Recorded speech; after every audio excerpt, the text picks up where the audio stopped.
ఒక్కసారి ఇంట్లో కొబ్బరి లడ్డూలు ఇలా ట్రై చేయండి. చాలా టేస్టీగా ఉంటాయి. చాలా స్మూత్గా నోట్లో వేసుకుంటే వెన్నెలా కరిగిపోతాయి. ముందుగా దీనికోసం ప్యాన్ తీసుకొని 2 స్పూన్స్ నెయ్యి వేసేసుకొని 1 కప్ కొబ్బరి పొడి వేసేసుకోవాలి. కొబ్బరి పొడి వేసేసుకొని లైట్గా ఫ్రై చేసుకోవాలి. సిమ్లో పెట్టి ఫ్రై చేసుకోవాలి.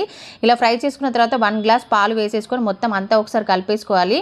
ఇలా మొత్తం కలిపేసుకొని కాస్త దగ్గర పడిన తర్వాత మనం 1 కప్ కొబ్బరి పొడికి 1/2 కప్పు మిల్క్ పౌడర్ తీసుకోవాలి.